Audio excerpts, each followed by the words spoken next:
First time going live here on YouTube, trying something a little different here. Kind of doing a little fight companion style stream. We got UFC Fight Night, Santos versus Ankalaev. We just finished up the absolutely insane Drew Dober-Terrence McKinney fight. I know recency bias is a real thing, but that literally might be the best round of MMA I've ever watched as far as just excitement, as far as unpredictability, as far as the tides turning, as far as action, as far as a lot happening in a little amount of time. But yeah, I've had a few people suggest to me that I try to go live perhaps like during the actual fights because Beefy Boys Breakdown we go live on social media the day after the fights to talk about everything that took place. But I've had a few suggestions and requests to go live like during the actual fights. Right now we got Khalil Roundtree versus Carl Robertson in the light heavyweight division. And yeah, this should be a banger. Been a ton of finishes on this card. Both of these guys have plenty of finishes on their records, so should be a good one. And yeah, not doing no fancy setup. We're just going live. Like I said, this is my first time going live on YouTube. First time trying out this kind of like format of video. So leave a comment if you enjoy it. If you're enjoying these fights, which if you're a fight fan and you're not enjoying this card, I don't know what to tell you.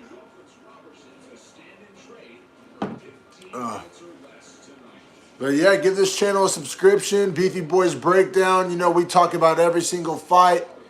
And yeah, and then you can follow us on social medias. We're at Beefy Breakdown on Twitter, Beefy Boys Breakdown on Facebook. I'm at Dreadful Talk Dumb on Instagram.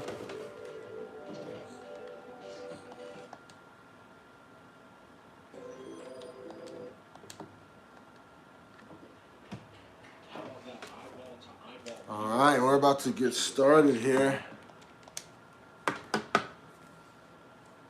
Roundtree versus Robertson. Let me get this money line written down real quick.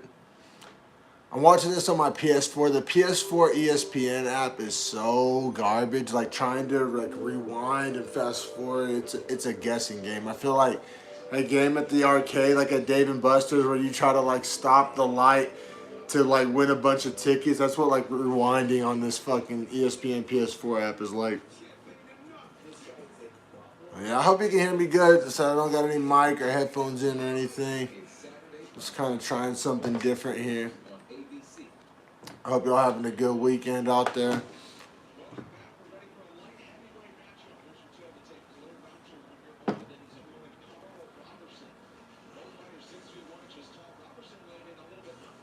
Yeah, Khalil Roundtree, Carl Robertson. Khalil Roundtree has that nasty kick in his last fight out. I believe that blew out the dude's knee, the front kick to the knee.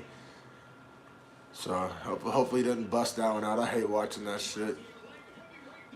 How's the volume turned down? I don't know about how the copyright and YouTube and all that goes. Hope I said this is new to me. Robertson coming in at -140 favorite. Off the top of my head, I don't know too much about Robertson. Athletic guy, powerful guy. I know Roundtree, super experienced, been in there with a ton of competition, bunch of finishes. I think he's fought in multiple weight classes. Coming in at +120 for Khalil Roundtree. It's not a bad underdog bet. Like I said, I don't like betting on fights where I don't know a ton about either guy. I know a good amount about Roundtree. I'm not super well versed about Robertson without looking up his tapology and stuff. I'm not gonna front for y'all. There's so many fighters in the UFC to try to. There's a reason why Sherdog and tapology exist, right? We can't just keep all that shit up in our brain.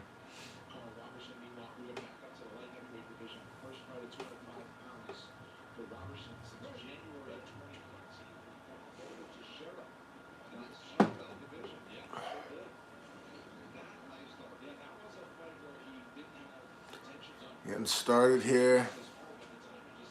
Straightening some low kicks. Roundtree has control of the center of the octagon. Oh, they're getting after it. They're putting, two big muscular guys, light heavyweights. They're putting a lot on every shot. We'll see how the cardio kind of unfolds. Oh, Roundtree just landed a big 1-2, right, left. Robertson throws a big knee. Robertson's kind of backed up against the fence. They said Roundtree's fairly controlled center of the octagon until Robertson just reversed that. Roundtree reestablished his control of the center. Oh, big left for Roundtree.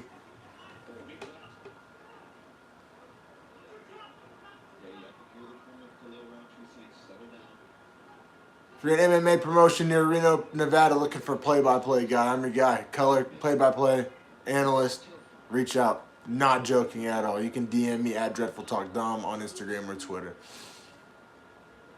Roundtree firmly established his control in the center of the octagon. Low kick for Roundtree. Yeah, I feel like Robertson's going to have to get off the side of the cage to have success, and Roundtree is doing a phenomenal job of controlling that center of the octagon.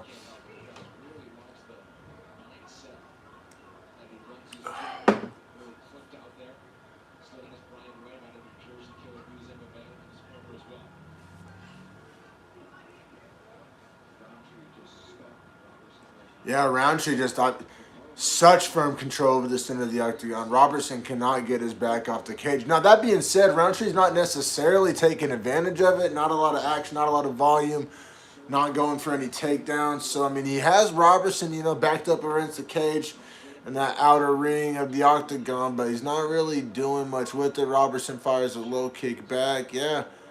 I don't know. It'll be interesting to see what Roundtree can do with. I mean, it's hard to say position when they're both on their feet, but most people would rather be in the position of Roundtree than Robertson.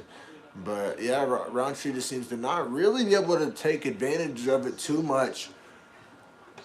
A lot of feints, a lot of whiffs with the hands. Yeah, Roundtree has him where he wants him, or what I'd imagine he would want him. Yeah, I mean, Roundtree's throwing, missing, getting blocked. Good defense by Robertson, I guess, but I still think Robertson needs to get off this cage. But, I mean, maybe not if Roundtree's not going to make him pay for it. Robertson feints a takedown, throws a punch that misses.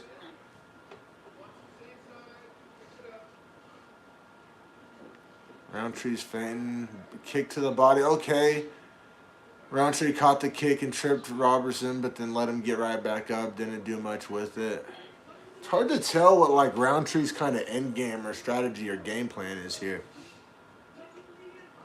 And Robertson's being way too defensive. It sounds like I want to say nice things about Robertson, but he's on defense. Roundtree's winning the round, even though he's not doing all that much. I mean, he's firmly being the aggressor here. Front kick for Roundtree to the body. Kind of landed with the toes. Nothing significant.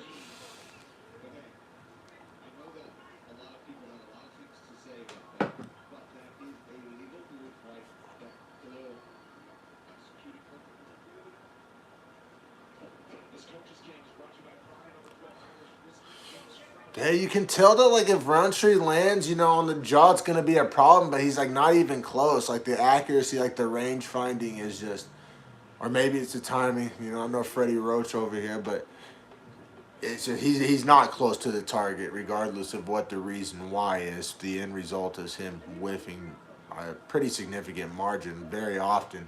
But I guess that still counts for activity, especially the fact that all this whiffing is being done while he's controlling the center of the octagon. Kind of a snoozer round. I expect this to be an exciting banger of a fight. Roundtree's winning it, but I mean, by octagon control, the lamest way to win a round. Ooh, big left. Okay, Roundtree landed a left, let a right go. The right was blocked, but the left got through. He's throwing some heat. Obviously, he's a big muscular guy, but just not landing super accurate by any stretch of the imagination here. Kind of more 50-50 in the center of the octagon, but 12 seconds left doesn't really matter. Roundtree lands another left. That left's landing for Roundtree. Roundtree's definitely won round one, 10-9. Nothing to write home about.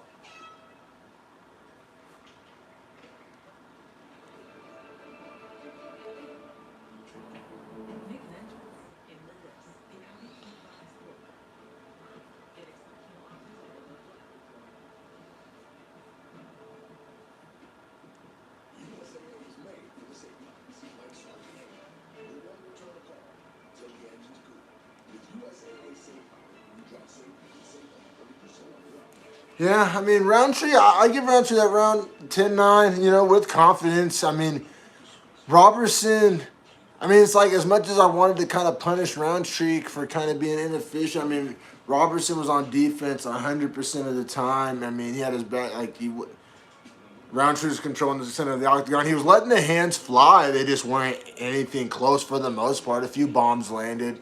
Robertson found some success with the low kicks and the body kicks. You know, nothing to write home about, but it's, you know, it wasn't dominant.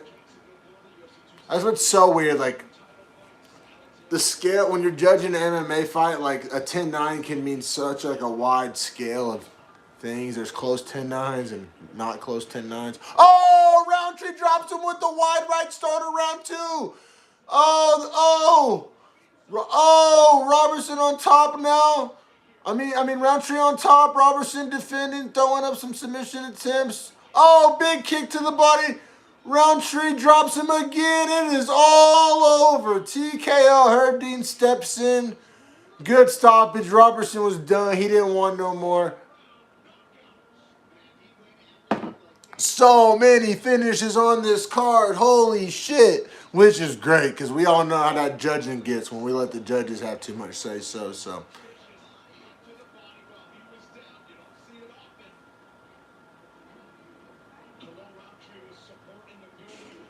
Woo! Yeah, Roundtree's a scary motherfucker, man. Oh, big right hand came right around the side of the guard, put him down. That was the beginning of the end. Robertson did a decent little attempt to scramble, and Roundtree landed a big kick to the body while to the grounded opponent, which is legal. But Roundtree always loves flirting with that gray area, don't he, with them kicks, man. He's like an MMA lawyer. He gonna find every little loophole in the rule book. Not that it's a loophole. I mean, rules are rules, and he's following them. But it is interesting, some of the kick selection by Roundtree. Appreciate those watching live right now. Give the channel a subscription if you haven't already. If you like MMA, that's all what we do here on this channel. Beefy Boys Breakdown. Cheers to my beer drinkers out there.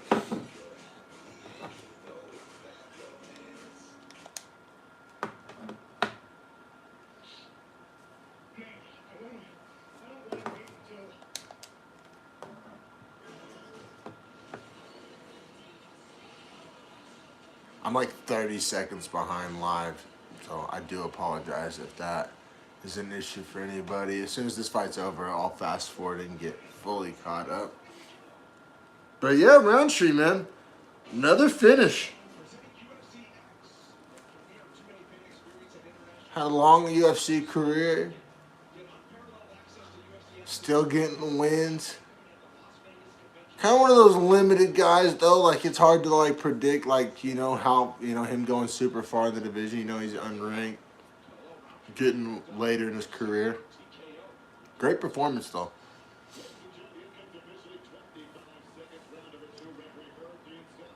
25 seconds.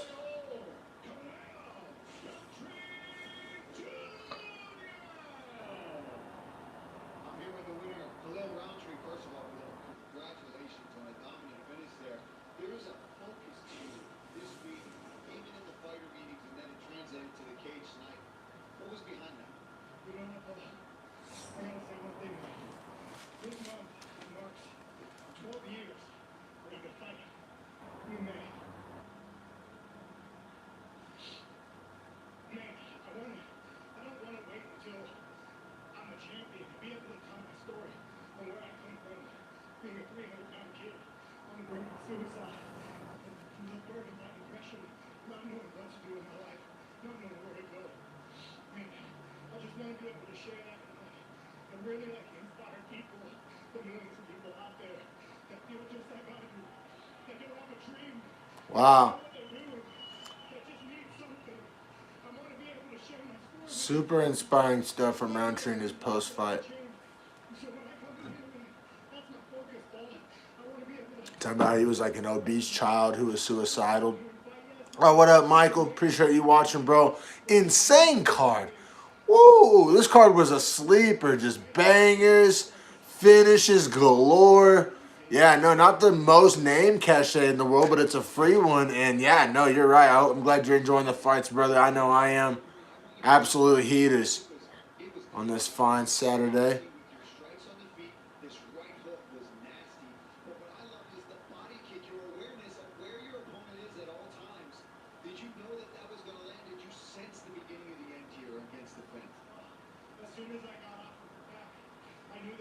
Oh, yeah, Roundtree, man. You want to talk about killer instinct and just going for the kill? Man, he has that. He has the intangibles. You hear him talk, he sounds like a sweetheart, just like in everyday life. Yeah, no, that fucking Pereira Silva was, I mean, yeah, almost every card, I mean, every fight on here has been fucking awesome. Been like 2 decisions on the whole card, and even those were good fights. Round 1 of this Roundtree Robertson fight was kind of a snoozer, but definitely didn't. It ended in fireworks, so you can't complain too much about that first round.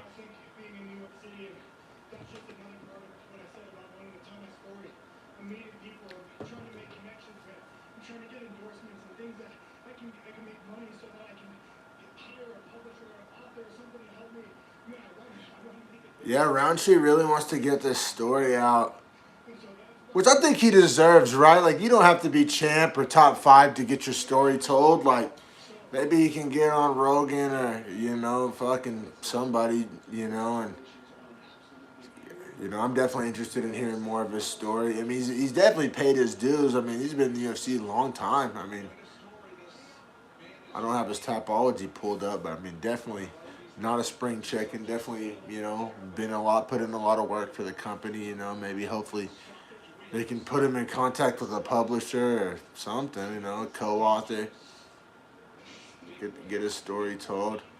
I legit feel like going on Joe Rogan's probably better than writing a book nowadays. I mean, you know, I don't know if Roundtree. I feel like Joe Rogan, though, like being like, you know, he knows the history of the sport. Like Roundtree's not the biggest name per se, but I feel like Joe respects Roundtree.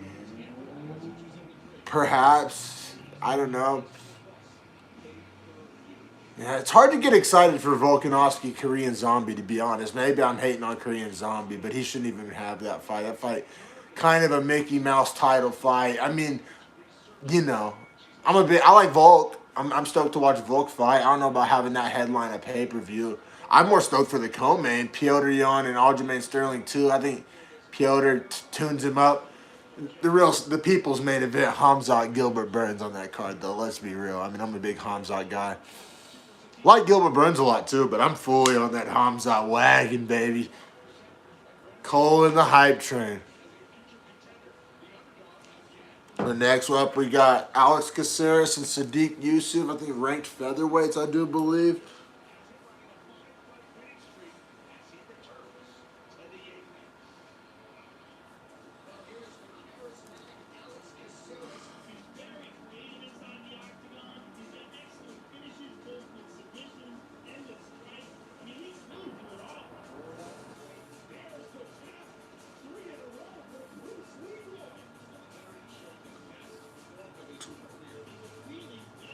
One of the great MMA nicknames, Bruce Leroy. Love that. That's hilarious. Got the afro going most of the days. Throws wild kicks and stuff. I think Caceres is ranked 15. And yeah, I mean, he's won a lot of fights. He's put in a lot of work. It's a good, like, kind of entry barrier to the rankings, I think, in my opinion, Caceres. I want to say Yusuf's 12, so I think we got 15 versus 12 coming up.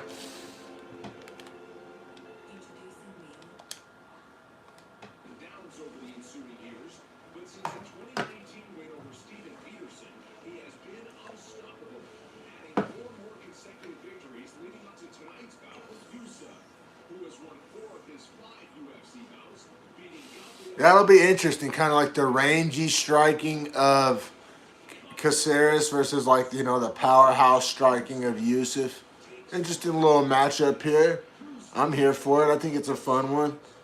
these type of matchups at the back of the division, they're so important for like keeping the division in motion, not letting things get log jammed, building up these prospects, decide because you can't, you know, decide who the next prospect that gets a crack at the rankings is, you know, if you don't know who is safeguarding the back end of the rankings, you know. So these fights at the back end of the rankings, we got 12 versus 15. They're not for everybody, but yeah, Alex Caceres, you know, my friend Michael, who's watching live, says that's one of his favorite fighters to watch. Exactly, you know, he has a fun style, he has a fun personality, kind of a cool, you know, gimmick with the whole Bruce Leroy situation. Now, I mean, definitely not a lot to dislike. I mean, definitely kind of one-dimensional. Definitely a striker. You know, you're not going to see many double legs from old Caceres, but, you know, he definitely is good at what he's done, and he's, you know, dancing with the date that brought him. You know, he's a striker, and he uses his striking, and there's nothing wrong with that.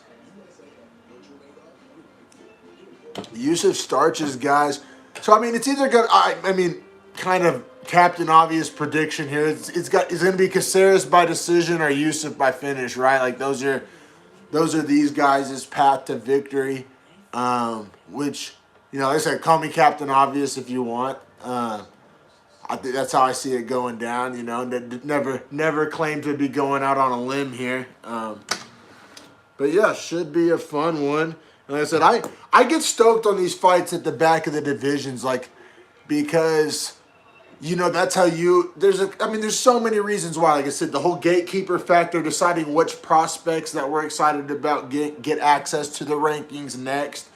And then also, like, you know, I mean, Yusuf beats 15. I mean, he probably gets a top 10 shot next. And, you know, that's how you work your way up the rankings. Or, you know, if Caceres beats Yusuf, who's 12, he probably has the right to call out, you know, 9 or 10 after that. And so these, you know, it's kind of like these fights at the back end of the rankings are like the back end of the domino chain that have, like, you know, chain reactions that lead to, you know, future title shots, you know, guys gaining access to the top 10, which then results in access to the top 5. And I mean, I got to be completely honest, I don't see that type of trajectory for either of these guys. But, you know, I've been wrong on that note before, and there's guys that I swore were going to be world champs that fizzled out and were hype trained. So definitely, you know, that's the great thing about this sport. You know, you kind of got to take every prediction with a grain of salt. And, you know, like, even the things that I'm most sure about, I'm still not that sure about.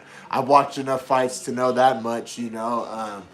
That's the goddamn truth. Like for example, like 2 minutes into that Terrence McKinney-Drew Dober fight, I would have bet my entire life savings and retirement on McKinney, and I would have lost that. So, yeah, I mean, you can't be too bullish in this sport with your predictions, you know. I mean, you can use history as a trajectory to the future, and you can try to do MMA math and try to make predictions based on style matchups, but you never know exactly what's going to go down, which is the whole reason we watch.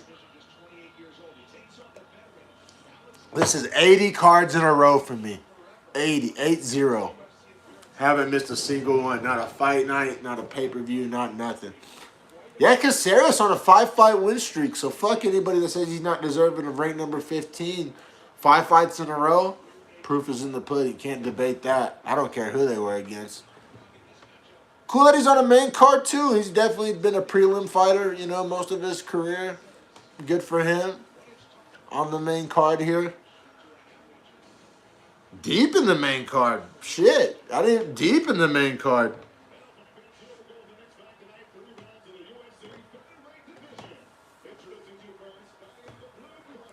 All right, let's see this money line. We got Caceres at plus 220.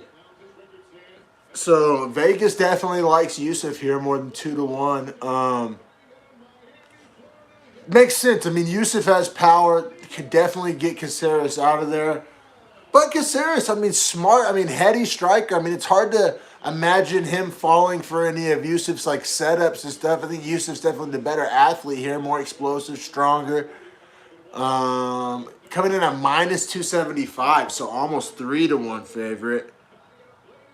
It's not bad underdog money on Caceres. And then but if you were to make the Caceres bet at 220, you might as well go full balls to the wall and get the extra juice of betting Caceres by decision. Because I think that's his path to victory. Granted, he could always get some crazy head kick or something, but I think Caceres, if he wins this fight, it's by decision. He could get even juicier odds. Yeah, tap him up. Yeah, Michael, watching live here on YouTube. Kid said he could, stay on the outside and tap him up. And you're exactly right. That's his path to victory. That's why I say, like, if you like Caceres at plus 220, you might as well get the extra juice. I bet you could get like plus 350 if you go make the extra prediction by decision. Yusuf snubs the glove touch, so we already got a little spice on this one. That's what's up. It's a fist fight. It's not a handshaking contest. I ain't never mad at that. Filling each other out. Caceres kind of lands a left a little bit, partially blocked. Yusuf definitely taking. Oh, takedown by Caceres. Here I was calling him a one-dimensional striker. Caceres takes the back in a crazy scramble. Oh, shit. Told you can't make predictions. Caceres. Oh, nice. All right, back to their feet. Wild little scramble there.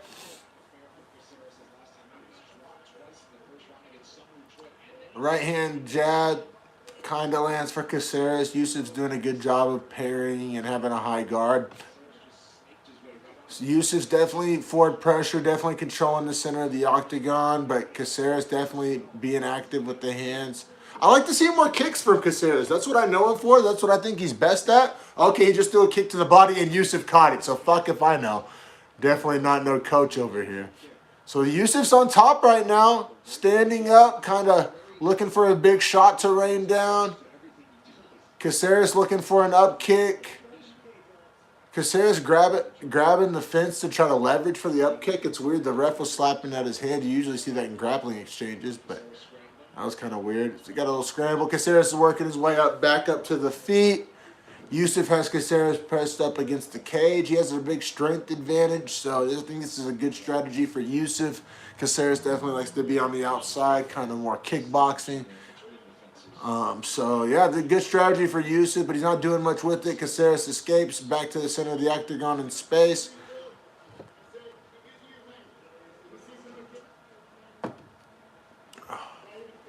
And, yeah, Yusuf, partially blocked kick, but nice, powerful kick by Yusuf. Yusuf at the center of the octagon. Leg kick by Caceres, little side kick. Semi-effective, landed. Ooh, left hand from Caceres, split the guard of Yusuf, but Yusuf still pressuring forward. Caceres on the outer ring of the octagon. Oh, Caceres with these slick counters and great head movement. Jesus, that's beautiful. Getting out of the way of these big shots by Yusuf, firing back. Yeah, head movement by Caceres on point, but also forward pressure by Yusuf on point. It's just, what can Yusuf do with this? He keeps getting these kind of advantageous positions and forward pressure and all these, that's great, but can he all right, so he has Caceres' back standing now, kind of trying to drag him down. I guess he's trying to get Caceres to the mat, but I mean, to my knowledge, Yusuf's not super known for his wrestling. I could be wrong.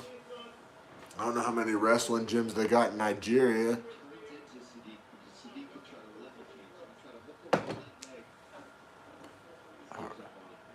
Yeah, I mean, Caceres, decent little takedown defense here. He's still on his feet. Yusuf's still on the back. Yusuf's trying to drag him down and trip him. And Caceres just super long, using those long legs. Trying to, as they say, like trying to take down a kitchen or a living room table, a coffee table. And, yeah, he got him down briefly, but immediately right back to the feet, just kind of fighting. But Yusuf's winning these positions. All right, Caceres escapes. I have Yusuf winning the round so far, but I mean, it's pretty close, pretty competitive. Both men have had success. I think a minute left in the round, 105, 104. Yeah, I mean, honestly, this round's anybody's round. If somebody wants to steal this round in this last minute, I mean, it's my scorecard is open for swaying. I'm looking for somebody want to land, somebody want to get a takedown, somebody want to finish the round strong, do something impactful. They could definitely steal my scorecard. Yusuf takes the back and like a little clinch step over. Both standing still. But I think this is proven to kind of be a stalemate, position. Caceres really good at defending this position. Yusuf not super good at utilizing this position. Knees to the thigh. Yeah, I mean, it's not looking like we're going to see anything too crazy in these last 23 seconds, but I've been wrong before. Now Caceres kind of reverses it and gets Yusuf's back, kind of going for a choke, but I don't think there's enough time. It's not into the chin. No, Yusuf reverses, clinches back up against the fence. Yeah, man, I think I got to lean 10-9 Yusuf. I'm not a super big fan of what he did in that round, but he seemed to, be in control of most of the positions, and having Caceres, the striker, pushed up against that fence, I mean, that's definitely not where he wants to be. Got a few takedowns, I guess. Yeah. So I go round one. It was a close round. I'm going 10-9 Yusuf.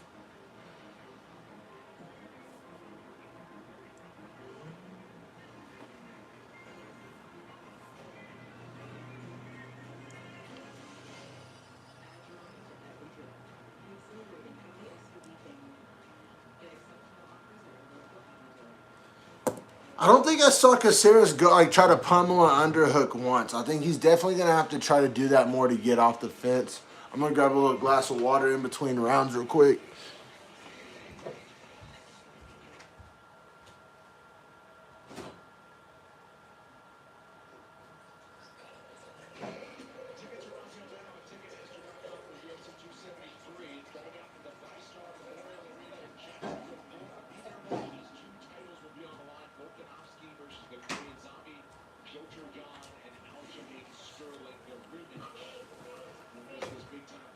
All right, round two started. Yusuf once again controlling that center of the octagon.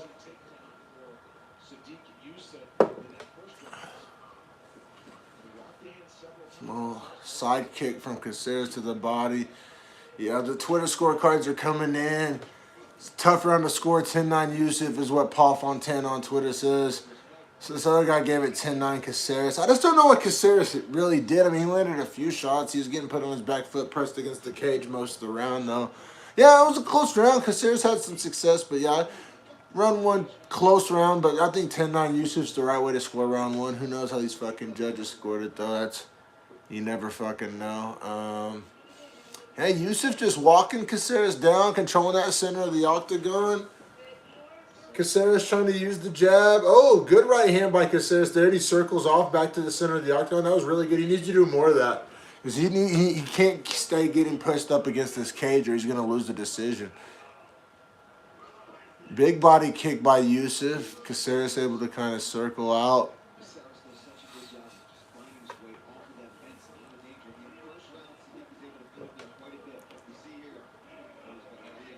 Right hand by Yusuf, but he didn't follow it up. Yusuf, I think, needs to throw some more combinations, 2-3 punches at a time, I think he would land big on like the third or fourth punch in a combo. Left hand by Caceres. Yusuf controlling that center of the octagon. Another left hand by Caceres, though. Yeah, Yusuf doing a great job with octagon control. Not a lot of shots landing, though. Really attacking the legs of Caceres, but doesn't seem to be affecting Caceres too much. Caceres attacking the legs of Yusuf, but still moving backwards. Yeah, judges do not like fighters that walk backwards, just generally speaking. There's exceptions to the rules, but I don't think Caceres is pumping that jab enough to win a round moving backwards. To win a round moving backwards, you have to be on some real Adesanya shit, pumping jabs, a bunch of kicks to the body, a bunch of kicks to the face, a bunch of kicks to the leg. I mean, you kind of got a nonstop action if you want to win around moving backwards, maybe stuff some takedowns, land an elbow and knee, big impactful shots. Okay, front kick from Caceres. He's moving forward. Another good left kick to the body by Caceres. That's much better. He needs activity if he wants a chance at winning a round moving backwards. 2 minutes and 7 seconds left in the round. Still anybody's round. I have it Yusuf so far, but Caceres is having success. Definitely seems to be stepping it up as the round continues. Right hand to the body for Caceres. Nicely landed there. They both throw kicks at the same time. Yusuf controlling that octagon though, man. That matters. I mean, maybe. Oh, big leg kick for Yusuf. Landed hard on Caceres.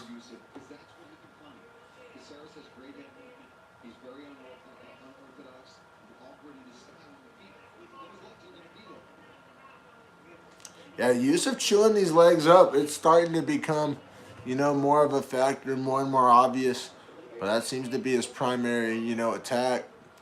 How he's able to maintain this octagon control. He's not doing it by looking scary. He's throwing a lot of leg kicks. But I think this fight is there for Caceres to win. He's just not letting the hands go. And he's getting his legs just ate up. Yusuf, I think that one hurt him. Oh, left front kick for Caceres landed to Yusuf's face, but I just don't know. It seems a little maybe too little too late.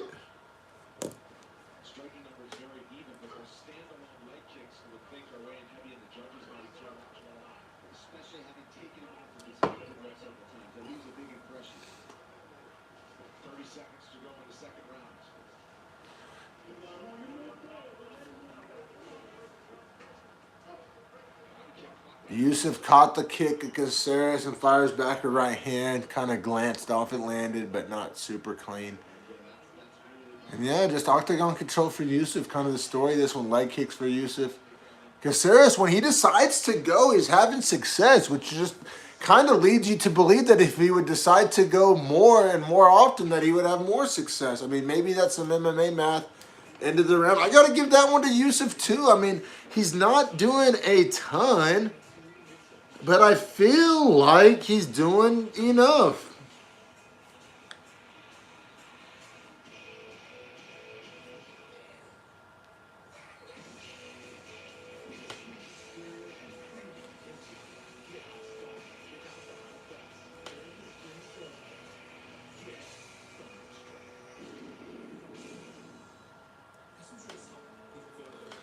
Yeah, not my favorite fight on the card, but we've been treated to a bunch of bangers. I'm not really in the position to complain.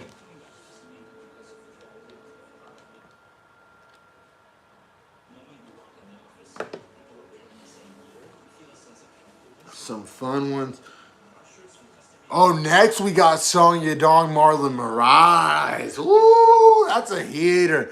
I love my bantamweights, man. Bantamweight's my favorite division in the whole UFC. I like Song Yadong. Chael was talking about on his YouTube channel how he saw Moraes training and it blew his mind. He said he looked so phenomenal. Like, literally, he couldn't, comprehend what he was witnessing. So, I mean, Chael likes to pour it on thick, known for hyperbole, but definitely not known for fight predictions. I'm just saying that goes for saying something. Like, Moraes is looking really good. I mean, that's not for nothing. I think Yadong's coming off a loss, if I'm not mistaken. I think they both are. I think Moraes is strung like 2 or 3 losses back to back. So Moraes definitely needs a win. I want to say that fight's 10 versus 14. This Caceres Yusuf fight is back rolling in the 3rd round. Nothing too crazy so far. More leg kicks from Yusuf. Yusuf's in the center of the octagon right now. Looks pretty similar to how the rest of the fight has looked.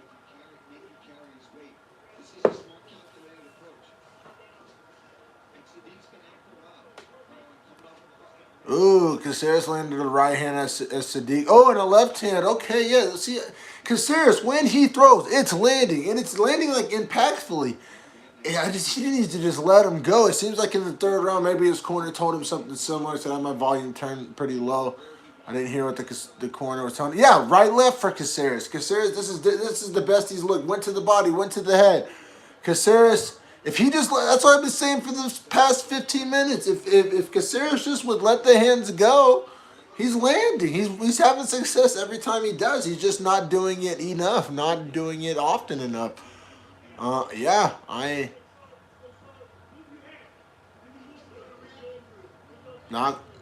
mean, Caceres, all right, so a little more. Yeah, Caceres, when he throws, he's landing. He's looking great in the 3rd. Because like I said, Yusuf hasn't been doing enough to where he's beat up and struggling. He looks fine. He's just been losing like the sport of MMA, not necessarily losing the fight. I know some people hate that distinction, but I think it's a fair one to make.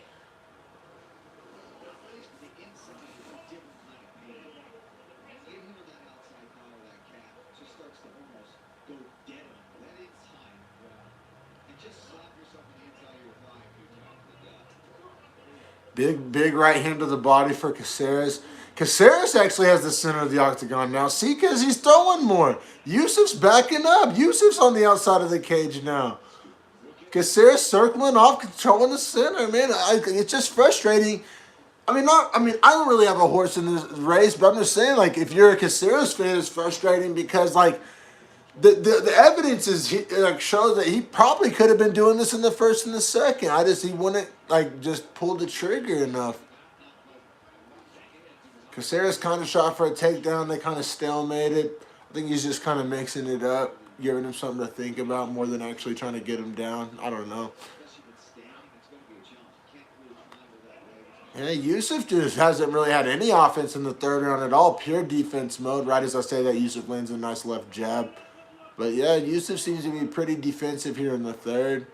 Oh, right as I say that, Yusuf lands a stiff right. So Yusuf seems to be kind of finding his rhythm. Oh, head kick by Yusuf. Caceres eats it pretty good. Yusuf reestablished control of the center of the octagon. 90 seconds left. I mean, I think whoever does better in these last 90 seconds wins the round.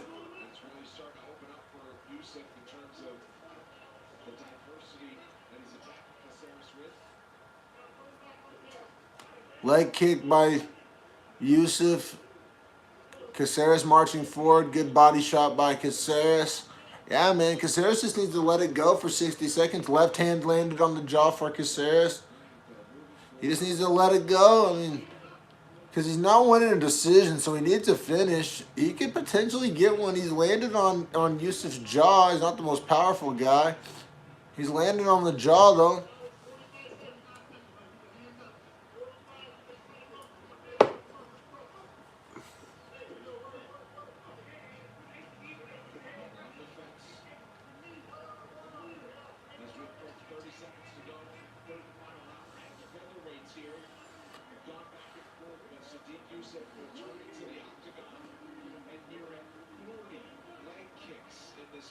Yeah, as of now, Yusuf's landed 38 leg kicks.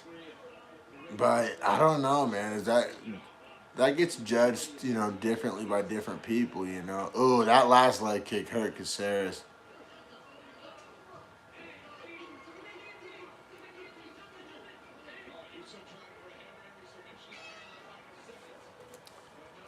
I think I give round 3 to Caceres, man. Now that still gives Yusuf the fight on my scorecard. Now round 1 and 2 super close, pretty subjective. So yeah, I give round 3 10-9 Caceres.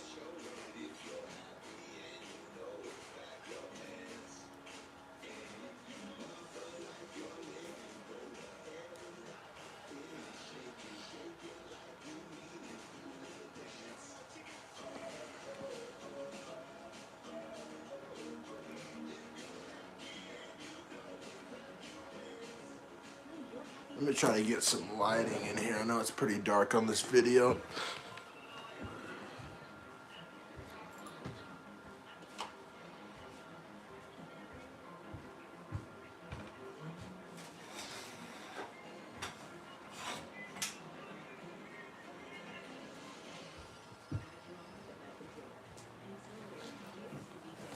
Oh, that's much better. Sorry, everybody. I should have done that from the start. At least I didn't really plan this out. Wife ran to the grocery store. I was watching the fights. Yeah, I figured I'd give this a try. I set up like the whole YouTube live thing, and I haven't used it yet, so figured I'd give it a shot. But yeah, sick main card. I'm excited to see how the judges score this one. Here they come. Ladies and gentlemen, after 3 rounds, we go to the scorecards. The scores are 30-27, 30-27, and 29-28. Your winner by unanimous decision, Super Sadiq Yusuf. Okay, so yeah, 2 judges gave every round to Yusuf. I mean, I see it. It's not out of line. I agree with the judge that had it scored 29-28, but either way, I think the right man won. Yeah, Sadiq Yusuff wasn't the most exciting fight. He was effective with the leg kicks, the forward pressure, the clinch. He's 12-2 now. He's ranked 12. He just beat 15. A long time before I fought Arnold, and then a long time before this. All of this stuff is like, I thank God I'm healthy now, but I felt it when I was in there. You know, the time was a little off, and He's saying that like it's been a while since he fought, so he had a little ring rust. That's why, he didn't have necessarily the most exciting performance. That's real. I respect that. Fair play. Fair play. Fair enough. I'm not gonna argue that. I think next we got our co-main event. I'm stoked for this next one. Y'all know I love my bantamweights.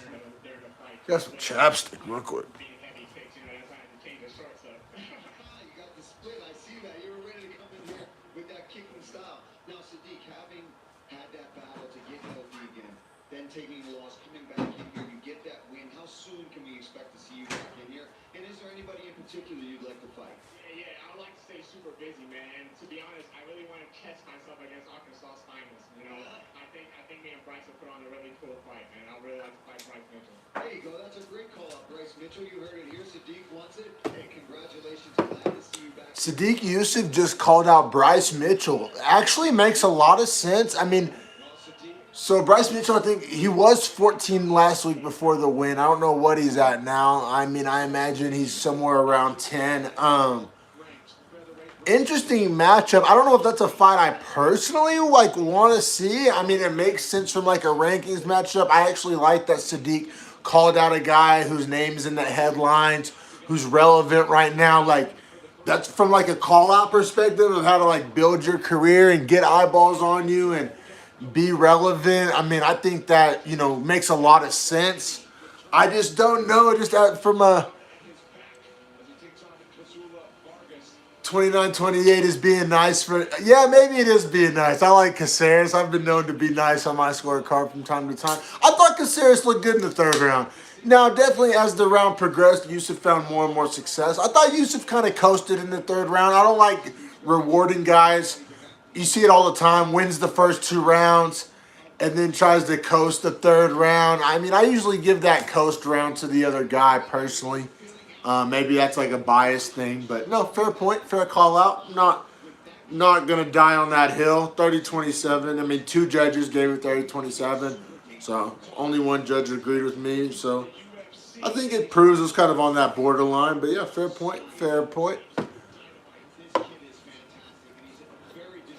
But yeah, next, this is a fucking fight we got next. I'm pretty sure next we got Song Yadong, Marlon Moraes, which that's a heater. Hopefully a heater. 2 guys capable of producing heaters. 2 guys, somewhat in a weird stage of their career. They're talking about UFC is going to be in London next week, March 19th. Volkov versus Aspinall. That's a weird fight because Volkov, I believe his last fight was against Cyril Gahn, who obviously is really good, went on to become interim champ. But that fight was kind of a snoozer. But Aspinall kind of fights somewhat similar to Cyril Gahn. I think Aspinall has much better jiu-jitsu than Cyril Gahn, so I think it serves Aspinall if he can get that fight to the ground, which most people view Aspinall as a striker. I think his dad owns like a jiu-jitsu gym. He grew up doing jiu-jitsu. He's a black belt. I think if he could get Volkov on the ground, well, but how do you get him there, right? If you don't have a wrestling background, right? Or I don't think he has a judo background either. So that's what's weird about jiu-jitsu. It's like, yeah, it's great to be good on the ground, but if you can't get the fight to the ground, what good does it do you being good on the ground? Which that's the beauty of MMA. I mean, maybe it's a weird scramble, maybe it's catching a kick. I mean, there's multiple ways to skin a cat, but yeah, interesting little kind of philosophical.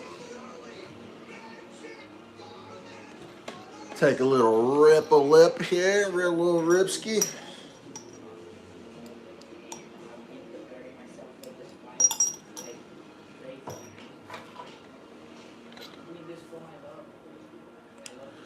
Just some Coors Light right now. Nothing too crazy. I just Grabbed a little quick sixer at the gas station, but yeah, just a little Coors Light, keeping it light, you know, during the day drinking session. I'm on West Coast time, so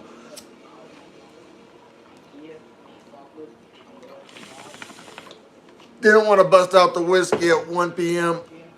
if you know what I'm saying.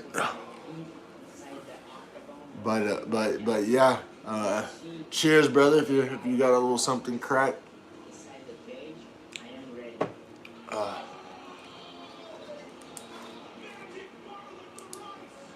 Yeah, next Marlon Moraes, which you know has done a lot of great things in the sport, fought a lot of tough guys, put on a lot of legendary performances, but is on an L streak and is trending downward. You know, what goes up must come down, and he is on his way down the rankings. Yadong, super dude, like so young, so talented. Not perfect, not flawless. I see him. I mean, I say limited, but I mean in like the best way limited. Like I don't see Yadong being a top 5 guy. Now that's a super like strict like criteria to meet. I could see him being a top 10 guy. So like that's why I think Song Yadong is really, really good, but I don't think he's like special in a sense of like he's something we haven't seen before. But he's also so young that if he just stays at it, who knows where he ends up. I mean, he's already, you know, highly ranked. I mean, already getting co-mains. So yeah, I think you know, potential's there. I mean, we'll see how it goes. Yeah, 14th ranked Song Yadong. Perhaps join the top 10 of this absolutely stacked bantamweight division. I like Song Yadong in this matchup, but only because Moraes hasn't looked that good lately. I'm pretty sure Song Yadong lost his last fight, so it's not like he's looked super great either. But like Moraes just seems to be daubered down. Song Yadong is a young lion. Marlon Moraes is an older guy, kind of on his way down. We know how this is supposed to go. I got Yadong. In this one. Now, I think it would be hella cool to watch Moraes win this fight. And typically when Moraes wins a fight, it's an exciting fashion. Like he's an exciting fighter, good striker. You know, Yadong's probably going to try to wrestle it, grind it out, ground and pound. You see Uriah Faber there in his corner, training out of Alpha Male in Sacramento. So yeah, I got Song Yadong, but I mean it would be pretty sick to watch like a Mariah's head kick or something. You know, I don't really got like a rooting interest per se, but I do think Yadong is gonna win. Just straight up asking me whose hand gets raised, but yeah, I do believe it's Yadong. But probably more fun and probably gives us more to talk about if Moraes wins. Probably not. I don't know. Because Yadong's so young. The hype train can get real.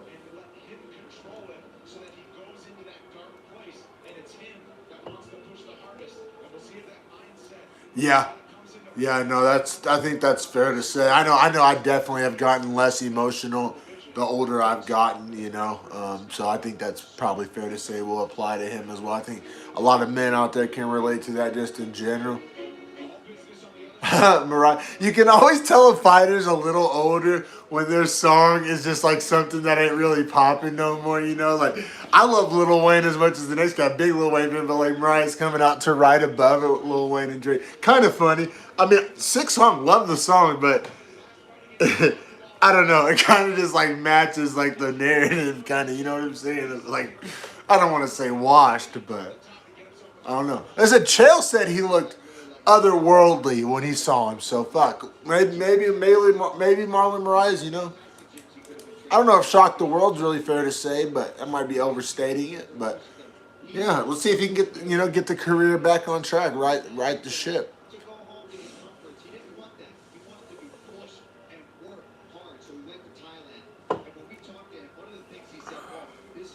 Yeah, we got 10 versus 14 here. Marlon Moraes number 10. 13 first round finishes. Yeah, I mean, I know I said this in the last fight and was wrong, but how I said I thought Sadiq Yusuf would have to get the finish to win. But I think if Marias wants to win, I think he probably needs to get a knockout, which Song Yadong's tough as nails and has great cardio. So not going to be easy to do, but it's hard to see me like, it's hard for me to see Marias just like grinding out a decision here. That's just me.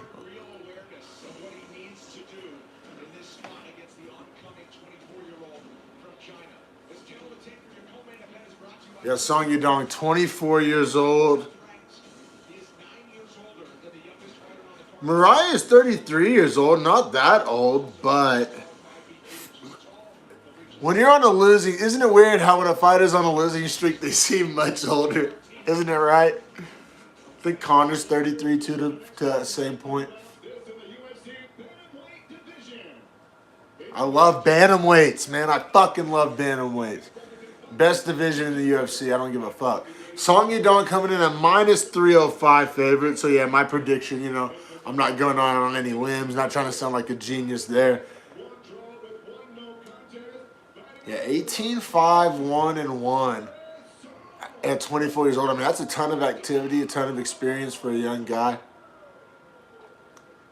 But, you know, he has a well-rounded skill set. Marias looks jacked. Marias looks like what Chael was describing. Plus 240 for Marlon Marias.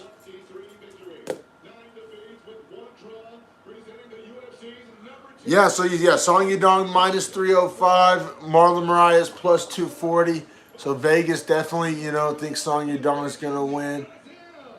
Probably because I said Marlon Marias is just on that L streak. It's so hard to pick like an aging fighter on an L streak. Like that's a dangerous game to play from like a prediction betting kind of standpoint. Keith Peterson reffing this. Brooklyn on the ring, girl. Let's go. Bantamweight co-main event. It does seem big for Song Yadong. Yeah, especially, but I think that proves like how down people are on Marias. Like Marias, I think, has gotten knocked out 3 or 4 times in a row, if I'm not mistaken. So, yeah, I mean it's not often we see guys right that ship, kind of turn the car around. Like usually older fighter who's kind of, you know, been towards the top and is now exiting the top 10 on an L streak, getting finished. History isn't kind to guys that kind of fit that narrative. Song Yadong, 24 years old, young lion. I feel you. It does seem like a fat money line, but oh, and we already see Song Yadong hurts Marias with the first right hand he lands. Yeah, I think Marias' chin is compromised just due to damage and age. Oh,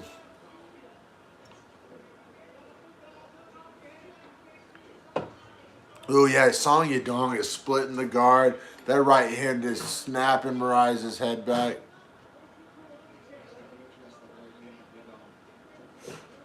Oh, another right hand for Song Yadong. Song Yadong is throwing that right hand fucking hard, and it's landing clean.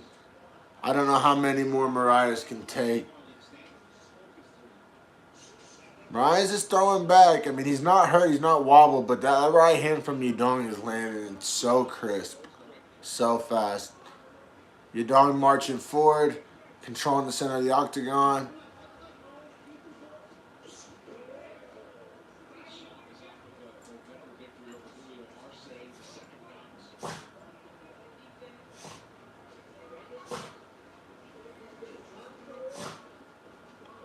Yeah, Song Yadong really controlling that center of the octagon. Marlon Marias around the outskirts by the cage.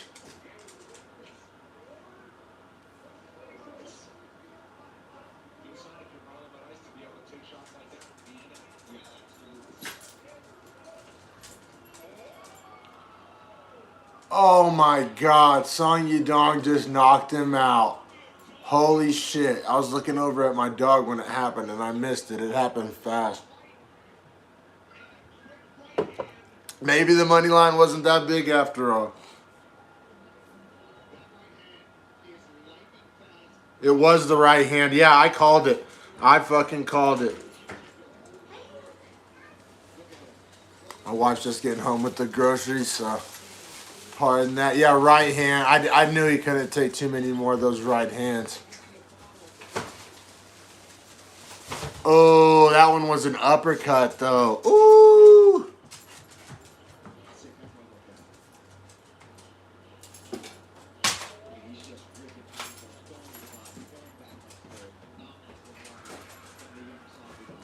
Yeah, Mariah's chin is compromised, bro.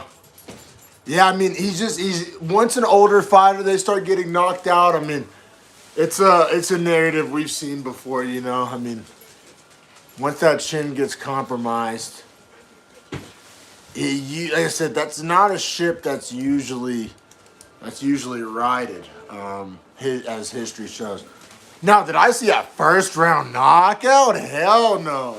I thought he was gonna have to like wrestle and grind out a decision, but damn, in a co-main spot, that's big too. Like where you get these finishes is big. Like if he gets that same finish on a prelim, you know, what does that do for your career? I mean, it does something, but getting a first round finish over a legend like Marlon Moraes in the first round in a co-main spot, in your first co-main spot?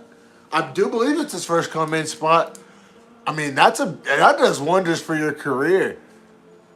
You know, how much longer does Moraes have? Honestly, all too often that comes down to how many fights is left on Moraes' contract.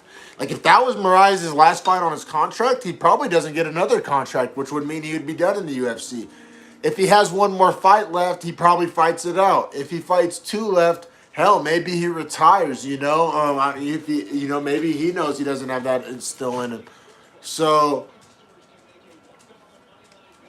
we will see. It all depends on his contract status, and it's not like NFL where all that shit is like super public. So that's a good question. I think it all depends on how many fights is left on his contract because the UFC honors those contracts, especially for veterans. But if 2 minutes and 6 seconds, holy shit. Yeah, good question though. But I think it all depends. If that was his last fight on his contract, they don't give him another contract. And honestly, I would like to see him retire at that point. Like, I hate when guys get knocked out like 4 times in a row and then go to Bellator or PFL or something. It's like, there's a reason. You know what I'm saying? It's not like the UFC is hating on you. Like it's that your chin is compromised. Your brain is taking a lot of damage. So.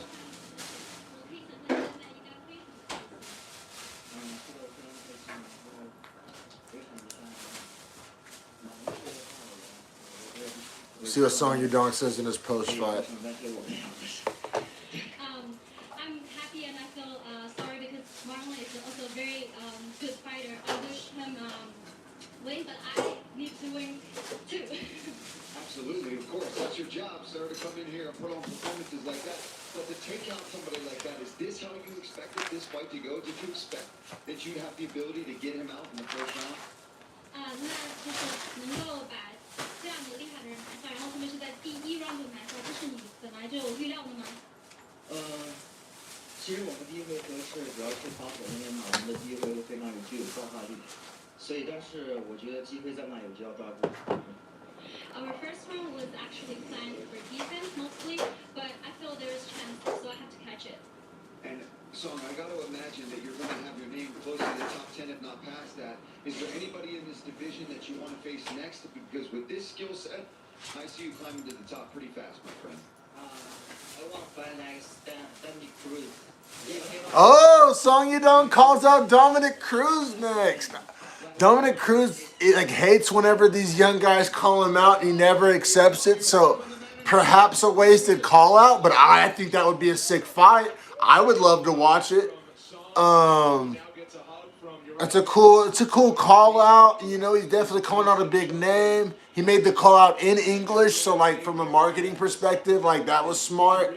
But yeah, I don't know if that's a fight he'll get. Yeah, I think it's a great call out from like, you know, it probably maybe it gets him a headline or two, but I don't know if it's a great call out as far as like a fight that he can actually get. Now maybe I'm wrong. I mean, He's 14. He just beat 10. I think Dominic Cruz is like 9 or something in that ballpark. So like, from like a rankings perspective and shit, like I feel you. Like a lot of things about it make sense.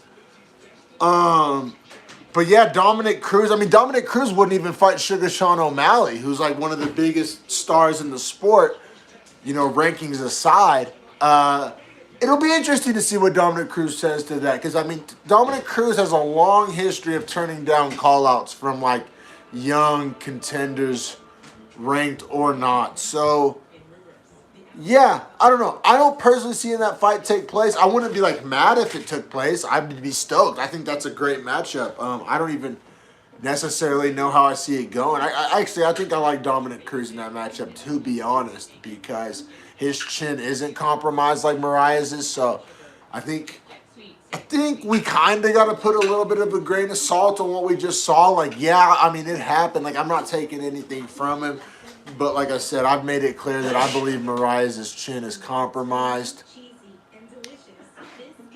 Yeah, Sugar. I mean, all the things you're saying aren't wrong. My friend Michael watching live here on YouTube is commenting in. He was saying Sugar was coming off a loss and was unranked. Both true. But I feel like there's like, in the UFC, there's like the official rankings and like the unofficial rankings. Like the card placement rankings, the star power rankings, I mean, I think we're about to see it with Conor McGregor. I mean, he's ranked 9 and potentially could get a title shot. So, valid points by you. And different people interpreted the Chito Vera loss like different ways, you know. Some call it a little fluky. Some call it great leg kicks by Chito. I kind of fall somewhere in the middle of that. I mean, Chito was eating up that leg. But at the same time, if it's like that goes down as a knockout, but like if he doesn't hit that perennial nerve, there's no way Chito like actually knocks out Sugar, like in my opinion. So yeah, I don't know. I'm also a Sugar fan, if you can't tell. So yeah, which and to be fair to Dominic Cruz, if anybody's like earned the right to kind of call their own shots, you know what I'm saying? It's Dominic Cruz, you know, former bantamweight champ. I mean, in 2 organizations. I mean, you know, legend, future Hall of Famer. I mean, on a win streak, a fat win streak himself. You know, he's the higher ranked fighter. So I don't think he like owes anybody any favors, especially Song Yadong. But like I said, if that fight got booked, I mean, hell, I'm here for it. I think that's a fun fight. And like I said, I don't think it was a bad call out by Song Yadong. I just question whether or not he'll get it, which isn't always what makes a call out good. Like making a call out you can get isn't always the call out you want to do. Like sometimes kind of what out kicking your coverage, like aiming high, you know, shoot for the stars, land on the moon. You know, maybe you don't get Dominic Cruz, but maybe you get a different big name because you threw your name in the hat with guys like Dominic Cruz. So.